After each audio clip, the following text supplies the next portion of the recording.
கிறிஸ்துவுக்குள் அன்பான தேவனுடைய பிள்ளைகளே, ஆண்டவராகிய இயேசு கிறிஸ்துவின் நாமத்தினாலே இந்த ஜூன் மாதம் 1ஆம் தேதி வாக்குத்தத்த செய்தியோடு உங்களை சந்திப்பதிலே நான் மிகவும் மகிழ்ச்சி அடைகிறேன். இந்த நாளிலே இந்த மாதத்திற்கென்று கர்த்தருடைய சமூகத்திலே ஜெபித்து தேவன் கொடுத்த வார்த்தையை உங்களோடு கூட ஒரு வாக்குத்தத்த செய்தியாக பகிர்ந்து கொள்ள தேவன் பாராட்டின நல்ல கிருபைக்காக தேவனுக்கு நன்றி செலுத்துகிறேன். கடந்த மாதம் முழுவதும் தேவன் நம்மளை அருமையாக பாதுகாத்து இந்த 6வது மாதத்தை காணும்படியாக கிருபை செய்திருக்கிறார். அவருக்கு நான் உள்ளத்தின் ஆழத்திலிருந்து நன்றியையும் ஸ்தோத்திரங்களையும் ஏறெடுக்கிறேன். இப்பொழுது கூட நம்ம தியானிப்பதற்கு ரோமருக்கு எழுதின நிருபம் அதனுடைய 8ஆம் அதிகாரம் 28வது வசனத்தை வாசித்து இன்றைக்கு நம்ம தியானிக்க போகிறோம். வேதம் என்ன சொல்லுகிறது? அன்றியும் அவருடைய தீர்மானத்தின்படி அழைக்கப்பட்டவர்களாய் தேவனிடத்தில் அன்பு கூறுகிறவர்களுக்கு சகலமும் நன்மைக்கு ஏதுவாய் நடக்கிறது என்று அறிந்திருக்கிறோம். அப்போஸ்தலனாகிய பவுல் ஒரு அருமையான காரியத்தை இங்கே தெளிவாக சொல்லுகிறதை பார்க்கிறோம். தேவனிடத்தில் அன்பு கூறுகிற அழைக்கப்பட்ட அவருடைய பிள்ளைகளுக்கு அவர்களுடைய வாழ்க்கையில் எது நடந்தாலும் அது நன்மைக்காக நடக்கிறது என்பதை இங்கே பவுல் விளக்குகிறதை பார்க்கிறோம். இந்த வார்த்தையை நீங்கள் வாசித்து எத்தனையோ முறை வாசித்திருப்பீங்க.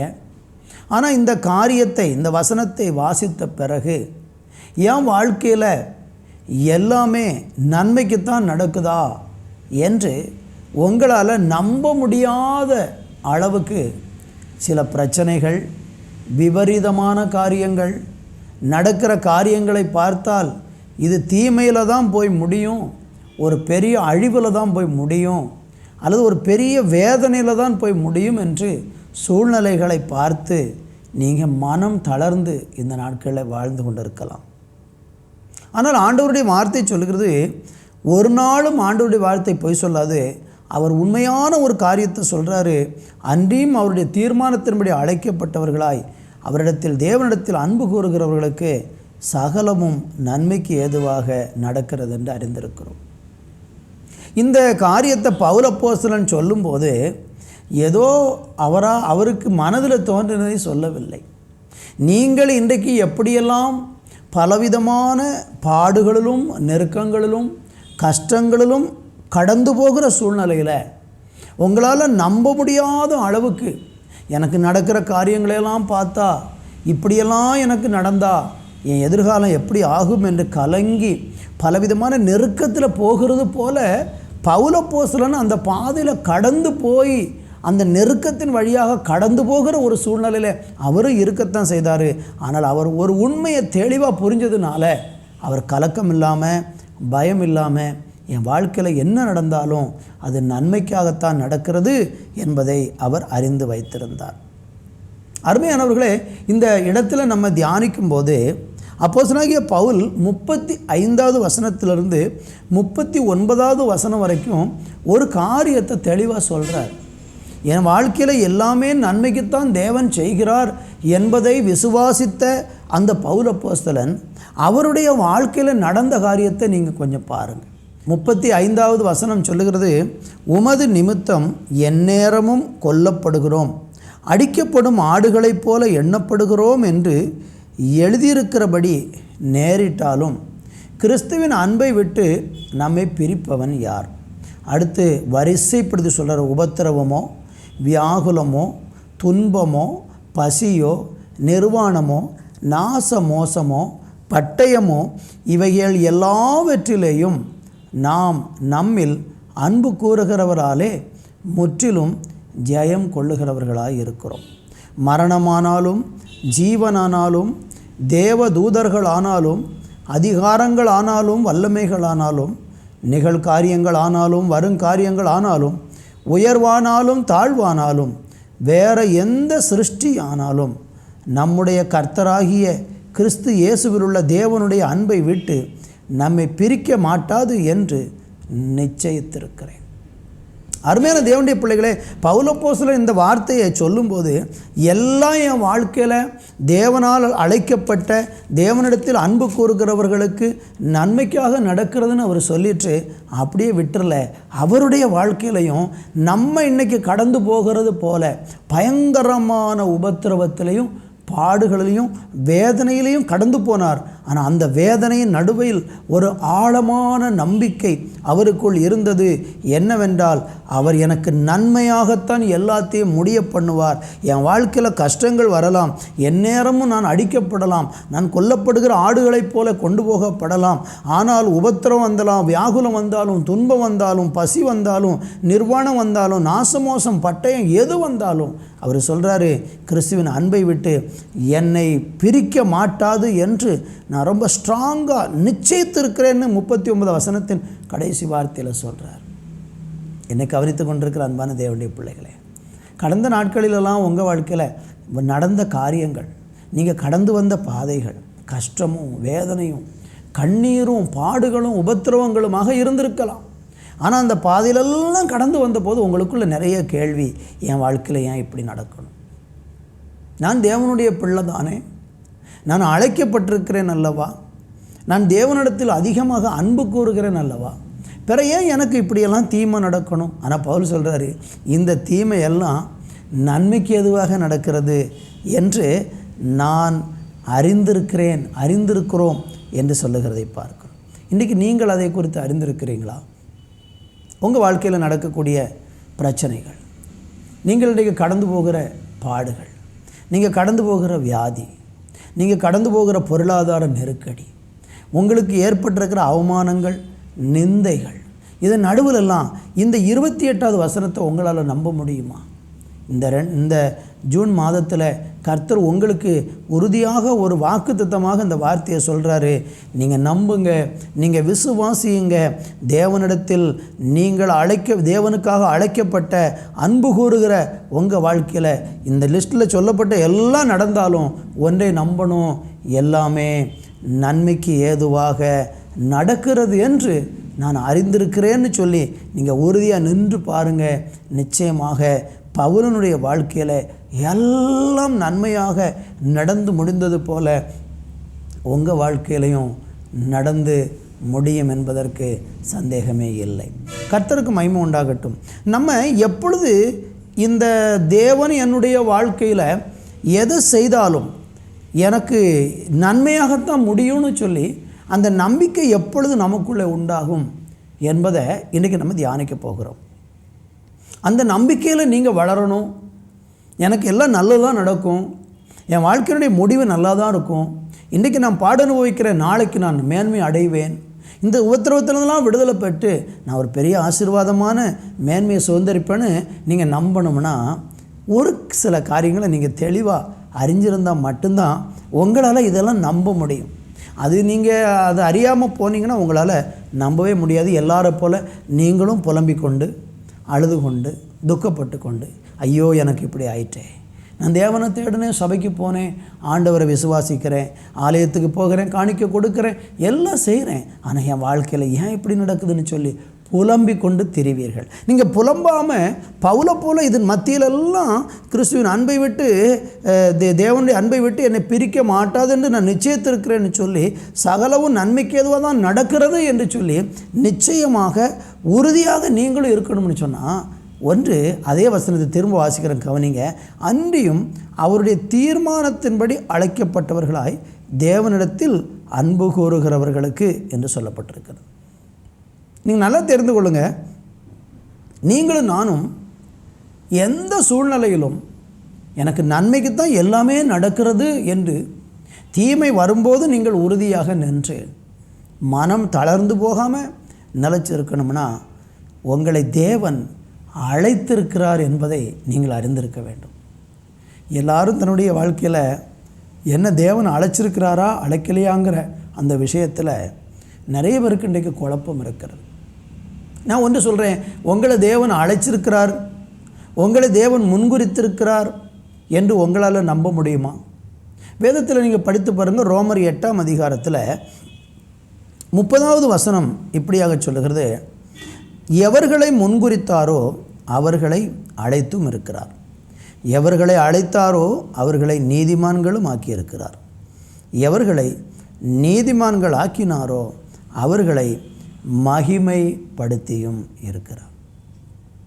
ஒன்று தெரிந்து கொள்ளுங்க, யாருக்கு இந்த காரியங்கள் நடக்கிறது, யார் எல்லாம் நன்மைக்கு ஏதுவாகத்தான் நடக்கிறது என்று நம்ப முடியும் என்றால், என்னை தேவன் அழைத்திருக்கிறார் என்று யார் நம்புகிறாங்களோ, அல்லது தேவனுடைய அழைப்பை, நான் தேவனால் அழைக்கப்பட்ட ஒரு மனுஷன், தேவனால் தெரிந்து கொள்ளப்பட்ட ஒரு மனுஷன், பாவத்தில் வாழ்ந்தேன், உலகத்தில் வாழ்ந்தேன், சிற்றின்பங்களில் வாழ்ந்தேன், என்னை தெய்வம் இந்த அழிவிலிருந்தெல்லாம் மீட்டு அவருடைய பிள்ளையாக என்னை தேர்ந்தெடுத்திருக்கிறாருங்கிறதுல நீங்கள் என்றைக்கு உறுதிப்படுகிறீங்களோ அப்போ தான் நீங்கள் சொல்ல முடியும், தேவனிடத்தில் அன்பு கூறுகிற எனக்கு எல்லாமே நன்மைக்கு எதுவாக நடக்கும் என்று.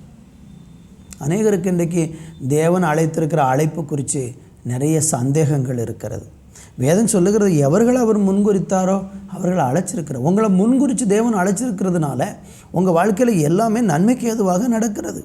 எவர்களை முன்குறித்தாரோ அவரை என்ன செய்கிறார் என்றால் அவர்களை நீதிமான்களாக்குகிறார். எவர்களை நீதிமான்கள் ஆக்குகிறாரோ அவர்களை அவர் மகிமைப்படுத்துகிறார். நம்ம வாழ்க்கையில் இந்த ப்ராசஸிங் கர்த்தர் செஞ்சுக்கிட்டே இருப்பார். நீங்கள் அழைக்கப்பட்டிருக்கிறீங்கன்னா, நீங்கள் முன்குறிக்கப்பட்டு அழைக்கப்பட்டிருக்கிறீங்க, நீங்கள் அழைக்கப்பட்டிருக்கிற உங்களை கர்த்தர் நீதிமான்களும் ஆக்கியிருக்கிறாரு. நீதிமான்கள் ஆக்கியிருக்கிற உங்களை அவர் மகிமைப்படுத்தியும் இருக்கிறார். அப்போ ஒன்று புரிந்து கொள்ளுங்கள், நான் தேவனை தெரிந்து கொள்ளலை, அவர் என்ன தெரிந்து கொண்டார். நான் அவரிடத்திற்கு போகலை, அவர்தான் என்னை அழைத்தார், அவர்தான் என்னை ரட்சித்தார், அவர்தான் என்னுடைய பாவங்களுக்காக மரித்து அவருடைய பிள்ளையாக என்னை மாற்றினார் என்று என்னை தேவன் சூஸ் பண்ணியிருக்கிறாரு, அழைச்சிருக்கிறாருங்கிற அந்த உறுதி உங்களுக்குள்ளே இருக்கும் என்றால் நீங்கள் சொல்லுவீங்க, நான் தேவனிடத்தில் அன்பு கூறுகிற எனக்கு எல்லாமே நன்மைக்கு ஏதுவாக நடக்கிறது என்று உங்களால் சொல்ல முடியும். நீங்கள் 1 கொரிந்தியர் 1:9 வாசிக்கும்போது ஆண்டவர் நம்மளை எதற்காக அழைச்சிருக்கிறாருன்னு நீங்கள் தெரிந்து கொள்ளணும். அழைப்பை குறித்து தெளிவில்லாத ஒரு மனுஷனுக்கு இந்த வசனத்தை நம்பவே முடியாது. 9 சொல்லுகிறது, தம்முடைய குமாரனும் நம்முடைய கர்த்தருமாயிருக்கிற இயேசு கிறிஸ்துவுடனே ஐக்கியமாயிருப்பதற்கு உங்களை அழைத்த தேவன் உண்மையுள்ளவர். உங்களை என்னை ஆண்டவர் எதுக்கு அழைச்சிருக்கிறார் பாருங்க, தேவனோடு ஐக்கியமாக இருப்பதற்கு அவர் அழைச்சிருக்கிறாரு. அந்த தேவன் உண்மையுள்ளவர். உங்களை அழைச்சவர் உங்கள் வாழ்க்கையில் தீமைகளை எல்லாம் அனுமதித்து உங்களை பாதியில் போட்டுட்டு போயிடுவாரா? இல்லை, அவர் உண்மையுள்ளவர். தேவனோடு ஐக்கியமாக இருப்பதற்கு நம்மளை அழைச்சிருக்கிறார். அப்போ தேவனோடு ஐக்கியமாக இருப்பதற்கு அழைக்கப்பட்ட நம்முடைய வாழ்க்கையில் எல்லாம் தீமைக்கா நடக்கும்? நடக்காது. எல்லாம் நன்மைக்கு தான் நடக்கும். நன்மைக்கு ஏதுவாகத்தான் தேவன் எல்லாவற்றையும் நம்ம வாழ்க்கையில் செய்வார். இதை நீங்கள் நம்ப முடியுமா உங்களால்? அப்படி நீங்கள் நம்பி பாருங்கள். இந்த அழைப்பை நீங்கள் தெளிவாக புரிந்து கொண்டால் நீங்கள் இதை நிச்சயமாக எனக்கு நன்மைக்கு தான் எல்லாம் நடக்கிறது என்பதை நீங்கள் நம்ப ஆரம்பிப்பீர்கள். இன்னும் நீங்கள் கலாத்தியருக்கு எழுதின நிருபத்தில் 1:15 சொல்லுகிறது, அப்படி இருந்தும் நான் என் தாயின் வயிற்றில் இருந்தது முதல் என்னை பிரித்தெடுத்து தம்முடைய கிருபையினாலே அழைத்த தேவன் என்று சொல்லுகிறதை பார்க்கிறோம். தாயின் வயிற்றில் நீங்கள் இருந்தது முதல் உங்களை என்னை ஆண்டவர் பிரித்து எடுத்திருக்கிறார். நீங்கள் ஈஸியாக அல்ல சும்மா சாதாரணமாக நீங்கள் ஆண்டவர் பக்கம் வரல. நீங்கள் இன்றைக்கி தேவனுடைய பிள்ளையாக இருக்கிறீங்க. நீங்கள் தேவனிடத்தில் அன்பு கூறுகிறவங்களா, தேவனை ஆராதிக்கிறவங்களா இருக்கிறீங்கன்னா நீங்கள் சாதாரணமாக தேவனிடத்திற்கு வரல. உங்களை தாயின் வயிற்றில் உருவாகிறதுக்கு முன்பதாகவே அவர் முன்குறிச்சதுனால தான் இன்றைக்கு இந்த ஸ்தானத்தில் இருக்கிறீங்க. அப்போ உங்களை குறித்து தெய்வத்துக்கு ஒரு பெரிய திட்டம் இருக்கிறது, ஒரு முன்குறிப்பு இருக்கிறது, ஒரு அழைப்பு இருக்கிறது, உங்களை குறித்து ஒரு நோக்கம் இருக்கிறது, உங்களை இன்றைக்கி ரட்சித்ததற்கும் ஒரு முகாந்திரம் இருக்கிறது. இது எல்லாம் நம்ம வாழ்க்கையில் இருக்கும்போது நம்ம வாழ்க்கையில் என்ன நடந்தாலும் அது நன்மைக்கு தான் நடக்குங்கிறதுல மாற்று கருத்தில்லை. அதை நீங்கள் பூரணமாக இந்த நாட்களில் நம்ப வேண்டியதாக இருக்கிறது. எபேசியர் நிருபத்திலே 4 ஸ்தோத்திரம் 1-3 வரை உள்ள வசனங்களை நீங்கள் வாசித்து பாருங்கள். என்ன சொல்லப்பட்டிருக்கிறது? ஆதலால் கர்த்தர் நிமித்தம் கட்டுண்டவனாகிய நான் உங்களுக்கு சொல்லுகிற புத்தி என்னவெனில், நீங்கள் அழைக்கப்பட்ட அழைப்புக்கு பாத்திரவான்களாக நடந்து மிகுந்த மனத்தாழ்மையும் சாந்தமும் நீடிய பொறுமையும் உடையவர்களாய் அன்பிலே ஒருவரை ஒருவர் தாங்கி சமாதான கட்டினால் ஆவியின் ஒருமையை காத்து கொள்கிறதற்கு ஜாக்கிரதையாய் இருங்கள். அருமையான தேவனுடைய பிள்ளைகளே, நீங்கள் அழைக்கப்பட்ட அழைப்புக்கு எப்படி இருங்க? பாத்திரவான்களாக இருங்க. உங்களை ஆண்டவர் அழைச்சிருக்கிறாரு. அந்த அழைப்புக்கு தகுதியால் நீங்கள் நடந்து கொள்ளுங்க. துன்பம் வரும்போது சோர்ந்து போயிடாதீங்க. பாடுகள் வரும்போது தளர்ந்து போயிடாதீங்க. வாழ்க்கையில் விபரீதமான சூழ்நிலைகள் நடக்கும்போது தளர்ந்து விடாதீங்க. பவுல் தன்னை தேவனை அழைச்சார். ஆனால் அவருடைய வாழ்க்கையில் நடந்த காரியங்களெல்லாம் பார்த்திங்கன்னா பயங்கரமான நெருக்கங்கள், வேதனைகள். நீங்கள் 2 கொரிந்தியர் 11ஆம் அதிகாரம் 24வது வசனத்திலிருந்து நீங்கள் படித்து பார்த்தீங்கன்னா பவுலுக்கு உண்டான உபத்திரவங்களை நீங்கள் பாருங்கள். யூதர்களால் 1 குறைய 40 அடியாக 5 தரம் அடிபட்டேன். 3 தரம் மிலாரினால் அடிபட்டேன். 1 தரம் கல்லெறியுண்டேன். 3 தரம் கப்பற் சேதத்தில் இருந்தேன். கடலிலே ஒரு ராப்பகல் முழுவதும் போக்கினேன். அநேகந்தரம் பிரயாணம் பண்ணினேன். ஆறுகளால் வந்த மோசங்களாலும் கள்ளரால் வந்த மோசங்களாலும் என் சுயஜனங்களால் வந்த மோசங்களாலும் அந்நிய ஜனங்களால் வந்த மோசங்களிலும் பட்டணங்களில் உண்டான மோசங்களிலும் வனாந்தரத்தில் உண்டான மோசங்களிலும் சமுத்திரத்தில் உண்டான மோசங்களிலும் கள்ள சகோதரத்தில் உண்டான மோசங்களிலும் பிரயாசத்திலும் வருத்தத்திலும் அநேக முறை கண்விழிப்புகளிலும் பசியிலும் தாகத்திலும் அநேக முறை உபவாசங்களிலும் குளிரிலும் நிர்வாணத்திலும் இருந்தேன்.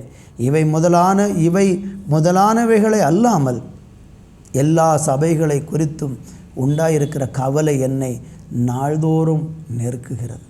பாருங்கள், இவ்வளவு துன்பத்தின் நடுவில் ஒரு மனுஷன் சொல்கிறாரு, அழைக்கப்பட்ட தேவனிடத்தில் அன்பு கூறுகிற எனக்கு எல்லாம் நல்லது தான் நடக்குதுன்னு சொல்லி.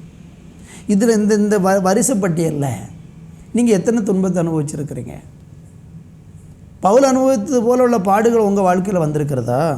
அவர் சொல்கிறாரு, 1 குறைய 40 அடியாக 5 தரம் அடிக்கப்பட்டேன். 39 அடி வச்சு 5 முறை அவனுக்கு அடி விழுந்திருக்கு. யோசித்து பாருங்கள் 196 அடிபட்டிருக்கிற 5 முறை 40 அடிக்கு 1 அடி கம்மி வச்சு 5 முறை நான் அடிக்கப்பட்டிருக்கிறேன் அப்படிங்கிறார். நீங்கள் 1 அடி பட்டிருப்பீங்களா ஆண்டவருக்காக? இவர் சொல்கிறாரு, 196 அடி நான் பட்டிருக்கிறேன் ஐயா. 196 அடிபட்டிருக்கிறேன். 3 தரம் மிலாறுகளால் அடிபட்டேன். 1 தரம் கல்லெறியுண்டேன். 3 தரம் கப்பல் சேதத்தில் இருந்தேன். என்னை கவனித்து கொண்டிருக்க அன்பு தேவ பிள்ளைகளே, நம்முடைய விசுவாச வாழ்க்கையில் நம்ம இதெல்லாம் நம்ம கற்றுக்கொள்ளணும். இன்றைக்கி உங்களுடைய பிரச்சனை உங்களுக்கு ரொம்ப மலை போல தெரிகிறது. சின்ன பிரச்சனைகளை கூட பெருசாக யோசித்து, நான் ஏன் இப்படி இருக்கணும், எனக்கு ஏன் இந்த பிரச்சனை, அவங்கெல்லாம் நல்லா இருக்கிறாங்க, நான் ஏன் கஷ்டப்படணும்? நம்முடைய விசுவாச வாழ்க்கையில் நம்ம கற்றுக்கொள்ள வேண்டிய மிக முக்கியமான சில காரியங்கள் இவைகள். பவுல் இதெல்லாம் சொல்லிட்டு சொல்கிறாரு, நான் எல்லாவற்றிலும் என்ன செஞ்சுருக்கிறோம்னா மனரம்யமாக இருக்க கற்றுக்கொண்டேங்கிறார். பிலிப்பியர் 4ஆம் அதிகாரம் 11-12 வசனங்களை நீங்கள் நேரம் எடுத்து படித்து பாருங்கள். என் குறைச்சலினால் நான் இப்படி சொல்லுகிறது இல்லை. ஏனெனில் நான் எந்த நிலைமையில் இருந்தாலும் மனரம்யமாக இருக்க கற்றுக்கொண்டேன். தாழ்ந்திருக்கவும் எனக்கு தெரியும், வாழ்ந்திருக்கவும் எனக்கு தெரியும், எவ்விடத்திலும் எல்லாவற்றிலும் திருப்தியாக இருக்கவும் பட்டினியாயிருக்கவும் பரிபூரணமடையவும் குறைவுபடவும் போதிக்கப்பட்டேன். அவர் ரொம்ப கற்றுக்கிட்டார். எல்லாத்தையும் அட்ஜஸ்ட் பண்ணி வாழ்கிறத கற்றுக்கிட்டார். எல்லாம் நல்லதாக நடக்கும், என் வாழ்க்கையில் தேவன் எல்லாம் நல்லதாக முடிப்பார், ஒரு நாள் எனக்கு தீமை வராது, என்னுடைய முடிவு நல்லா இருக்கும், எதிர்காலம் நல்லா இருக்கும், தேவனிடத்தில் அன்பு கூறுகிற எனக்கு சகலமும் நன்மைக்கு ஏதுவாகத்தான் நடக்கிறதுன்னு ரொம்ப ஆழமாக நம்பி இருக்கிறாரு. அதனால் அவர் சொல்கிறாரு, இந்த பிரச்சனைகளெல்லாம் கண்டு நான் கலங்கி போகிறதில்ல, நான் உலைஞ்சி போக மாட்டேன், நான் மனரம்யமாக இருக்க கற்றுக்கொண்டேன். இன்றைக்கி உங்கள் வாழ்க்கையில் மனரம்யமாக இருக்க உங்களால் முடியுதா? போராட்டங்கள் வரும்போது, பிரச்சனைகள் வரும்போது, துன்பங்கள் வரும்போது இது எனக்கு வரக்கூடாதுன்னு நீங்கள் நினைக்கிறீங்களா? அது நமக்கு வரத்தான் செய்யும். எதுக்காக தெரியுமா? ஆண்டவர் இந்த காரியங்களெல்லாம் நம்முடைய வாழ்க்கையில் ஏன் அனுமதிக்கிறார் அப்படின்னா, நம்மளை உருவாக்குவதற்காகத்தான் ஆண்டவர் இதெல்லாம் அனுமதிக்கிறார். நம்மளை மறுரூபப்படுத்துவதற்காகத்தான் ஆண்டவர் நம்மளை அனுமதிக்கிறார். நம்ம எல்லாரும் அவருடைய சாயலுக்கு ஒப்பான சாயலாக மாறணுங்கிறதுக்காகத்தான் அவர் இதை செய்கிறார். அதே ரோமர்களின் நிருபத்தில் 8ஆம் அதிகாரத்தில் இந்த வசனத்தை ஆண்டவர் சொன்னதுக்கு அப்புறம் 28 இதை சொன்னார். 29 சொல்கிறாரு, தம்முடைய குமாரன் அநேக சகோதரருக்குள்ளே முதற்பேரானவராக இருக்கும் பொருட்டு தேவன் எவர்களை முன்குறித்தாரோ அவர்களை தமது குமாரனுடைய சாயலுக்கு ஒப்பாயிருப்பதற்கு முன்குறித்திருக்கிறார். இந்த உபத்திரவங்கள், இந்த நெருக்கங்கள், தேவனிடத்தில் அன்பு கூறுகிற அவருடைய பிள்ளைகளுக்கு பவுலை போல இப்படிப்பட்ட துன்பங்கள்லாம் வர்றது எதுக்குன்னா, நம்ம எல்லாரும் தேவனுடைய சாயலுக்கு ஒப்பாக நம்ம மாறணுங்கிறதுக்காகத்தான் இந்த ஒரு பாதையில் தேவன் நம்மளை கொண்டு போகிறாரு. அதனுடைய முடிவு எப்படியாக இருக்கும்னா, ஒரு பெரிய மகிமை, ஒரு பெரிய மறுரூபம், தேவனுடைய குமாரனுடைய சாயல் நமக்குள்ளே வரும், வெளிப்படும். அதுக்காகத்தான் ஆண்டவர் இதை நம்ம வாழ்க்கையில் செய்கிறார். என்னை கவனித்து கொண்டிருக்கிற அன்பான தேவனுடைய பிள்ளைகளே, நீங்கள் மனம் சோர்ந்து போக வேண்டாம். உங்கள் வாழ்க்கையில் நிறைய துன்பங்களும் தீமையும் நடந்துகிட்ருக்கா, அது நன்மைக்கு தான் நடக்குது. அது நன்மையாக தான் தேவன் முடிய பண்ணுவார். மனம் கலங்க வேண்டாம். இந்த நாட்களில் ஆண்டவர் மேலே நம்பிக்கையாக இருங்க. இந்த ஜூன் மாதத்தில் சொல்லுங்கள், என் வாழ்க்கையில் என்ன நடந்தாலும் பரவாயில்ல, எல்லாம் நான் தேவனிடத்தில் அன்பு கூறுகிறேன். அவர் என்னை அழைச்சிருக்கிறாரு, என்னை முன்குறித்து அழைச்சிருக்கிறாரு, தாயின் கற்பத்திலிருந்து என்னை முன்குறிச்சிட்டாரு, அதனால் எனக்கு எல்லாமே நன்மைக்கு தான் நடக்கும் அப்படின்னு சொல்லி நீங்கள் இன்றைக்கு நம்பி மன ரம்யமாக இருங்க. என்ன தான் வந்தாலும் நீங்கள் சொல்லுங்கள், கிறிஸ்துவின் அன்பை விட்டு என்னை பிரிக்க மாட்டாதுன்னு நான் ரொம்ப நிச்சயமாக இருக்கிறேன். இதனாலெல்லாம் நான் பின்மாற மாட்டேன், இதனாலெல்லாம் நான் சோர்ந்து போக மாட்டேன், இதனாலெல்லாம் தளர்ந்து போக மாட்டேன். அந்த பிலிப்பியர்களின் நிருபத்தில் நீங்கள் வாசிக்கும் அங்கே சொல்கிறாரு, என்னை பலப்படுத்துகிற கிறிஸ்துவினால் எல்லாவற்றையும் செய்ய எனக்கு பலன் உண்டு என்று சொல்லி 4:14 சொல்கிறாரு. எனக்கு என்னை பலப்படுத்துகிற கிறிஸ்து என் கூட இருக்கிறாரு, நான் எல்லாவற்றையும் செய்கிறதுக்கு எனக்கு பலனை கத்த தருவார்னு சொல்லி இந்த மாதத்தில் நீங்கள் நம்புங்க. தொடர்ந்துள்ள நாட்கள் உங்கள் விசுவாச வாழ்க்கையில் எல்லாம் நன்மையாகவே நடந்து முடிய போகிறது. நீங்கள் சோர்ந்து போக வேண்டாம். விசுவாசித்து தேவனை மகிமைப்படுத்துங்க. கர்த்தர் உங்களை ஆசீர்வதிப்பார். நான் உங்களுக்கு ஜெபிக்க விரும்புகிறேன். நல்ல பிதாவே, இந்த வேலைக்காக நன்றி. நீர் எங்களோடு கூட பேசின வார்த்தைக்காக நன்றி. எங்கள் வாழ்க்கையில் எல்லாம் நன்மைக்கு எதுவாகத்தான் நடக்கிறது என்கிற உண்மையை நாங்கள் புரிந்து கொண்டு மன ரம்மியமாக வாழ்வதற்கு ஏசப்பா எங்களுக்கு உதவி செய்யுங்க.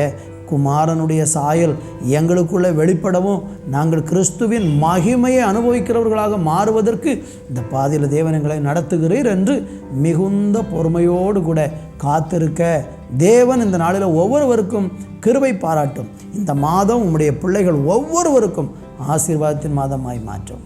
இயேசுவின் நாமத்தில் பிதாவே, ஆமேன், ஆமேன்.